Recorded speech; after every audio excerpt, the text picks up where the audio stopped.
చిరుధాన్యాలు ఆరోగ్యానికి మంచివన్న సంగతి చాలామందికి తెలుసు. కానీ ఈ చిరుధాన్యాలతోటి చాలామంది ఒక ఇబ్బందిని ఎక్స్‌ప్రెస్ చేస్తూ ఉంటారు. ఇదేంటంటే ఇది వరి బియ్యం అంటే రైస్ ఉన్నంత రుచిగా, అంత ఈజీగా వండుకోవటానికి అనువుగా ఉండవు అని. అయితే దీనికి ఒక మంచి ఎక్సెప్షన్ ఏమిటంటే రాగులు. రాగులతోటి మీకు ఈ రైస్‌తో ఉన్నన్ని ఆరోగ్య ప్రయోజనాలు, ఇంకా ఆ రైస్ కంటే ఎక్కువ ఆరోగ్య ప్రయోజనాలు అందుతాయి. అదే సమయంలో దాదాపు రైస్ అంత రుచిగా ఉంటాయి. అన్నిటికి మించి రైస్ లాగా ఈ రాగులతోటి కూడా మీరు ఈజీగా, ఫాస్ట్‌గా ఏదన్నా ఆహారాలను తయారు చేసుకోవచ్చు. ముఖ్యంగా రాగి అంబలి. ఈ రాగి అంబలి ప్రత్యేకత ఏమిటి? అలాగే దీన్ని ఎలాంటి సమస్యలు తగ్గించుకోవడానికి వాడుకోవచ్చు? ఇది ఈ వీడియోలో మనం తెలుసుకుందాం. మిత్రులారా నమస్కారం. నేను మీ డాక్టర్ చిరుమామిళ్ళ మురళీ మనోహర్. ఈ వీడియోలో చాలా ముఖ్యమైన విషయాన్ని మనం తెలుసుకోబోతున్నాం. రాగులు, ముఖ్యంగా రాగి అంబలి. ఆరోగ్యానికి మేలు చేసేటువంటి ఈ రాగి అంబలి ప్రత్యేకతల గురించి మనం తెలుసుకుందాం. అలాగే దీన్ని రకరకాల సమస్యలను పరిష్కరించుకోవడానికి వాడుకోవచ్చు. ఏ సమస్యలు తగ్గిస్తుంది ఇది కూడా మనం తెలుసుకుందాం. మామూలుగా ఈ సన్నబియ్యం ఈ మధ్య బాగా ఫేమస్ అయినాయి.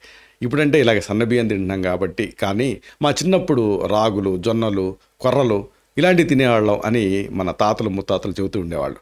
అయితే ఇవి ఆరోగ్యానికి చాలా మంచివి, పోషక పదార్థాలు ఉన్నాయి, శరీరానికి ఎంతో మేలు చేస్తాయి అని కూడా ఈ మధ్య సాక్ష్యాధారాలతో సహా రుజువైంది. అయితే అందుకే చాలామంది చిరుధాన్యాల వైపు దృష్టి సారిస్తున్నారు. అయితే ఇక్కడ ముఖ్యంగా చిరుధాన్యాలు అనడంతోనే బాగా ఓన్ చేసుకున్నటువంటి ప్రాంతం ఏమిటంటే రాయలసీమ. రాయలసీమ అనడంతోనే మనకి గుర్తుకొచ్చేది రాగి సంకటి. ఇది చాలా ఫేమస్. అసలు అచ్చంగా ఈ రాగి సంకటి పేరుతోటి కొన్ని హోటల్స్ కూడా హైదరాబాద్ లాంటి మహానగరాల్లో వెలిసాయి, బాగా కిక్కిరిసి ఉంటున్నాయంటే ఈ రాగి సంకటి ప్రత్యేకత మనకి అర్థమవుతుంది.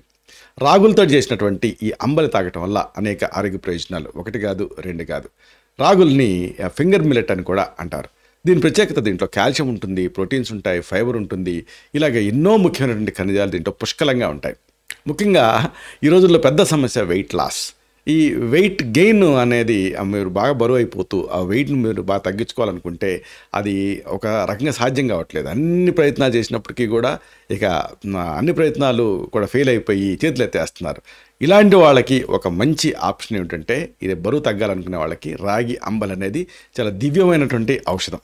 దీని ప్రయోజనాలు ఒకటి రెండు కాదు, మీరు తెలుసుకుంటే ఆశ్చర్యపోతారు. మెయిన్గా దేనికైనా సరే గుండె చాలా కీలకం. అంటే గుండెకాయ అంటారు, అందుకే దేనైనా ఇంపార్టెంట్ దాన్ని చెప్పాలనుకున్నప్పుడు.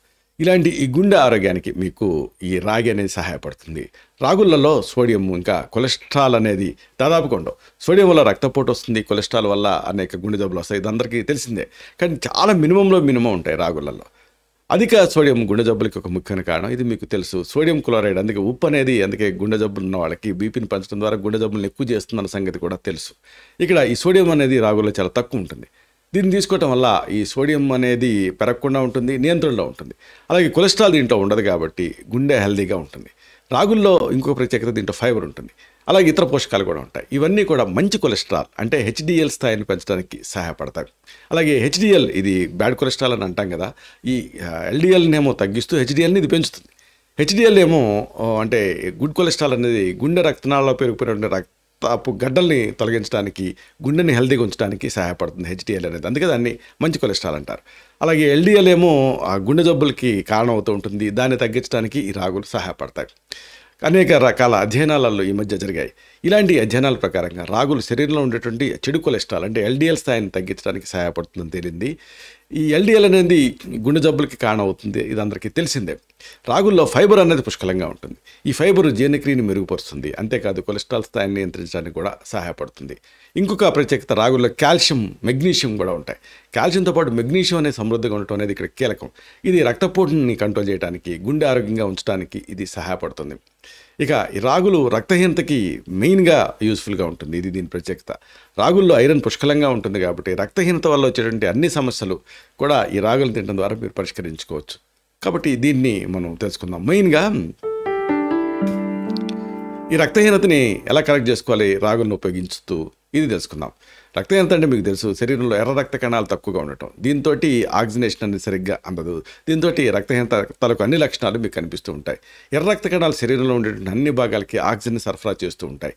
ఐరన్ అనేది హిమోగ్లోబిన్ అనేటటువంటి ఒక ప్రత్యేకమైన అంశం తాలూకు ఒక ముఖ్యమైన వనరు.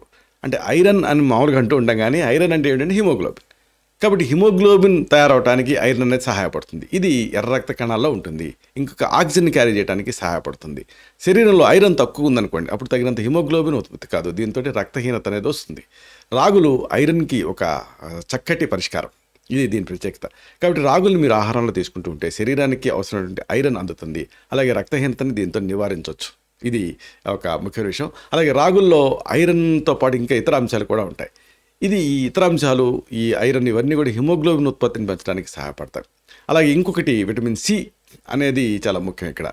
అంటే ఐరన్ శరీరంలోకి వెళ్ళాలి అంటే విటమిన్ సి అనేది అవసరం. రాగుల్ని మీరు విటమిన్ సి అధికంగా ఉండేటువంటి ఆహారాలతో కలిపి తీసుకున్నారనుకోండి, అప్పుడు ఐరన్ అనేది బాగా శరీరంలోకి వెళ్తుంది. కాబట్టి రాగుల్ని క్రమం తప్పకుండా తీసుకుంటూ ఈ విటమిన్ సి ఉండేటటువంటి టమాటాలు కానీ ఇలాంటి వాటి, లేకపోతే నిమ్మరసం పిండుకోవటం ఇలాంటివి చేశారనుకోండి, అప్పుడు మీకు ఐరన్ బాగా ఇంప్రూవ్ అవుతుంది. దీంతో అలసట, బలహీనత, తలదిరగటం, ఇంకా శ్వాస తీసుకోవడంలో ఇబ్బంది, ఇలాంటి సమస్య నుంచి మీరు బయటపడతారు. ఇక రాగుల్లో అనేక రకాల ఫైటోకెమికల్స్ కూడా ఉంటాయి. ఇవి మొక్కల ద్వారా ఉత్పత్తి చేయబడేటువంటి సహజమైనటువంటి రసాయనాలు. ఈ ఫైటోకెమికల్స్లో ముఖ్యంగా ఫినోలిక్ యాసిడ్స్, టానిన్స్, ఫ్లావనాయిడ్స్ ఇలాంటివన్నీ ఉంటాయి. ఇవి శరీరంలో యాంటాక్సిడెంట్ కింద పనిచేస్తూ ఉంటాయి. దీంతో క్యాన్సర్ కణాల పెరుగుదలని నివారించడానికి ఇది సహాయపడుతుంది. అంటే ఏతావాత చెప్పాల్సి వచ్చేది ఏంటంటే, ఇది హిమోగ్లోబిన్ ఇంప్రూవ్ చేయడంతో పాటు, కాల్షియం ఇంప్రూవ్ చేయడంతో పాటు రాగులకు ఒక గొప్ప గుణం ఉంది. ఇదేంటంటే క్యాన్సర్ ప్రివెన్షన్కి ఈ రాగులు మీకు సహాయపడతాయి. రాగుల్లో ఉండేటువంటి ఫైటోకెమికల్స్ శక్తివంతమైనటువంటి యాంటాక్సిడెంట్ కింద పనిచేస్తాయి. ఇవి శరీరంలో ఫ్రీ రాడికల్స్ వల్ల వచ్చేటువంటి నష్టాన్ని ఇవి అడ్డుకుంటాయి. ఫ్రీ రాడికల్స్ కణాలని దెబ్బతీస్తాయి. అలాగే క్యాన్సర్ అభివృద్ధికి కారణమవుతూ ఉంటాయి అన్న సంగతి చాలామందికి తెలుసు. ఈ క్యాన్సర్ కణాల పెరుగుదలని నివారించడం, నిరోధించడం ఇది చేసేటటువంటి ముఖ్యమైన పని. కొన్ని అధ్యయనాల ప్రకారంగా రాగుల్లో ఉండేటువంటి ఫైటోకెమికల్స్ క్యాన్సర్ కణాల పెరుగుదలని, దాని వ్యాప్తిని కట్టడి చేయగలవని తేలింది. రాగులు ఆ డిఎన్ఏ దెబ్బతినకుండా రక్షించడానికి సహాయపడతాయి. డిఎన్ఏ దెబ్బతినడం వల్ల క్యాన్సర్ అనేది వస్తుంది. ఇదొక అధ్యయనం. రాగుల్లో యాంటీ ఇన్ఫ్లమేటరీ గుణాలు ఉంటాయి. అంటే శోధ నిరోధక లక్షణాలు కూడా ఉంటాయి.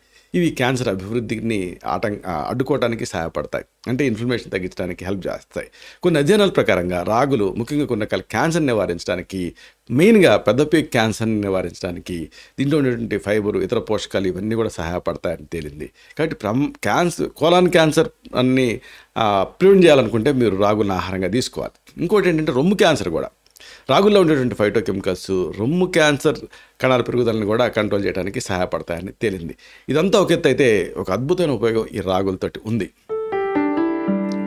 డయాబెటీస్, షుగర్ వ్యాధిని అడ్డుకోవడానికి ఇది రాగులు సహాయపడతాయి. డయాబెటీస్ అనేది మీకు తెలుసు కదా, శరీరంలో రక్తంలో ఉండేటువంటి చక్కెర స్థాయిలు సాధారణ స్థాయి కంటే ఎక్కువగా పెరిగినప్పుడు వచ్చేటటువంటి పరిస్థితి. దీని ప్రధాన కారణం ఏంటంటే శరీరంలో ఇన్సులిన్ సరిగ్గా ఉత్పత్తి కాకపోవటం, లేదా ఉత్పత్తి అయినటువంటి ఇన్సులిన్ శరీరం అనేది సరిగ్గా ఉపయోగించుకోలేకపోవటం, స్పందించలేకపోవటం. రాగులు ఈ డయాబెటీస్ని కంట్రోల్ చేస్తాయి. ఎలా కంట్రోల్ చేస్తాయి అంటే, దీంట్లో ఫైబర్ ఉంటుంది. ఈ ఫైబర్ జీర్ణక్రియని నెమ్మదింపజేస్తుంది. దీంతో ఆహారం నుండి చక్కెర నెమ్మదిగా శరీరంలోకి విడుదలవుతూ ఉంటుంది. ఇది రక్తంలో ఆ చక్కెర స్థాయిని ఒక్కసారిగా పెరగకుండా కంట్రోల్ చేస్తుంది. అలాగే ఇంకొక అమేజింగ్ విషయం ఏంటంటే, రాగుల్లో గ్లైసిమిక్ ఇండెక్స్ అనేది చాలా తక్కువ ఉంటుంది. గ్లైసిమిక్ ఇండెక్స్ అనేది ఆహారం తిన్న తర్వాత ఎంత త్వరగా రక్తంలో చక్కెర స్థాయిలు పెరుగుతుంది అనేది తెలిపేటటువంటి ఒక ఇండికేషన్, ఒక కొలమానం. ఇది తక్కువ గ్లైసిమిక్ దీంట్లో ఉంటుంది. గ్లైసిమిక్ ఇండెక్స్ అనేది రాగుల్లో తక్కువ ఉంటుంది. కాబట్టి చక్కెర స్థాయిలు నెమ్మదిగా ఇది పెంచుతుంది, తటాలను పెంచుతుంది. రాగుల్లో మెగ్నీషియం కూడా పుష్కలంగా ఉంటుంది అనుకున్నాం కదా. ఈ మెగ్నీషియం ఇన్సులిన్ పనితీరుని మెరుగుపరచడానికి సహాయపడుతుంది. ఇది రక్తంలో చక్కెర స్థాయిని కంట్రోల్ చేయడానికి చాలా చాలా ముఖ్యం. రాగుల్లో యాంటాక్సిడెంట్లు కూడా ఉన్నాయనుకున్నాం. ఇవి శరీరంలో కణ నష్టం నుంచి శరీరాన్ని రక్షించడానికి సహాయపడతాయి. అలాగే డయాబెటీస్లో ఉండేటువంటి అనేక సమస్యలను ఎదుర్కోవడానికి కూడా ఇది సహాయపడుతుంది. డయాబెటీస్ ఉన్నప్పుడు రాగుల్ని తీసుకోవడం చాలా ముఖ్యం. అయితే చాలామంది అడిగేది ఏంటంటే, ఎలా తీసుకోవాలి అని. డయాబెటీస్ ఉన్నప్పుడు రాగుల్ని మీరు రోజువారీ ఆహారంలో బాగా చేర్చుకోవచ్చు. అంటే రాగి అంబల రూపంలో తీసుకోవచ్చు. అంబల్ అంటే గంజి. ఇది చాలా ఆరోగ్యకరమైనటువంటి ఒక ఈజీ ఎంపిక. దీన్ని ఉదయం బ్రేక్ఫాస్ట్గా తీసుకోవచ్చు. అలాగే రాగి రొట్టెలు, రాగి చపాతీలు కూడా తయారు చేసుకోవచ్చు. అంటే గోధుమల్ని మీరు మామూలుగా గోధుమ రొట్టె చేసుకుంటారు కదా, గోధుమ బదులుగా ఈ రాగులు కలపాలి అంతే. దాంతో రొట్టె తయారు చేసుకొని వాడుకోవాలి. ఇంకా రాగి దోశ, రాగి ఇడ్లీ కూడా దీంతో కూడా అంతే. మామూలుగా మనం ఇడ్లీని ఉప్పు రవ్వ వాడతాం కదా, ఉప్పు రవ్వ బదులుగా రాగులు వాడాలి. ఇక రాగి ముద్ద ఫేమస్. ఇది కర్ణాటక, ఆంధ్రప్రదేశ్లో ఒక ప్రసిద్ధమైనటువంటి వంటకం. అయితే అన్నిటికంటే ఈజీ రాగి అంబలి లేదా గంజి అనుకున్నాం కదా, దీన్ని ఎలా తీసుకోవాలి అనేది తెలుసుకోవాలి. రాగి అంబల్ని ఉదయం తీసుకోవడం అనేది చాలా మంచిది. దీనివల్ల రోజంతా శరీరానికి కావాల్సిన శక్తి మీకు అందుతుంది. మీరు రాగి అంబల్ని రకరకాలుగా తయారు చేసుకోవచ్చు మీ టేస్ట్ని బట్టి. ఉదాహరణకు పాలు, బెల్లం కలిపి స్వీట్ రాగి అంబలు తయారు చేసుకోవచ్చు. లేదా మధ్యకే కాస్త ఉప్పు కలిపేసేసి సాల్ట్ రాగి అంటే ఒక బటర్ మిల్క్ లాగా మీరు తయారు చేసుకొని వాడుకోవచ్చు. ఇలాగా ఏ రూపంలో మీరు రాగిని తీసుకున్నా కానీ రాగి అంబల్ని, రాగి గంజిని, ఇది మీకు ఉపయోగపడుతుంది. రోజంతా ఎనర్జెటిక్గా ఉంచుతుంది, ఆ శరీరంలో హీట్ని తగ్గిస్తుంది, మెయిన్గా నీరసం నిస్త్రాణ రాకుండా మిమ్మల్ని కాపాడుతుంది. అంటే హైడ్రేషన్ ఇస్తూనే ఘన పదార్థంలాగా ఇది మీకు సహాయపడుతుంది. ఇలాంటి మరిన్ని ఇన్ఫర్మేటివ్ వీడియోస్ కోసం ఈ ఛానల్ని సబ్స్క్రైబ్ చేసుకోండి. అలాగే ఈ వీడియోలు అప్లోడ్ అవడంతోనే ఆ విషయం మీకు తెలియాలనుకుంటే బెల్ బటన్ని క్లిక్ చేయండి. అన్నిటికంటే ముఖ్యంగా ఇలాంటి అద్భుతమైన చక్కని విషయాలు ఇతరులకు ఉపయోగపడటం కోసం ఈ వీడియో తలకు లింక్ని మీ సర్కిల్స్తో షేర్ చేసుకోండి. అలాగే ఈ వీడియో మీకు నచ్చితే, ఈ వీడియోలోని కంటెంట్ మీకు ఉపయోగపడితే లేదా ఉపయోగపడుతుందని మీరు అనుకుంటే అప్పుడు లైక్ బటన్ క్లిక్ చేయండి, అంటే థమ్స్అప్ బటన్ క్లిక్ చేయండి. అప్పుడు ఇది మరింత ఎక్కువ మందికి రికమెండ్ అవుతుంది. ఈ వీడియో తలకు పర్పస్ సర్వ్ అవుతుంది. అంటే అందరికీ ఆరోగ్యాన్ని, మన అభిలాష, మన ఆకాంక్ష నెరవేరుతాయి. శతం జీవ శరదో వర్ధమానః, శతం హేమంతాన్ శతం వసంతాన్. 100 శరత్తులు, 100 హేమంతాలు, 100 వసంతాలు వర్ధిల్లుతూ జీవించండి. Stay healthy, stay happy, be positive, keep smiling. Love you all. శుభం.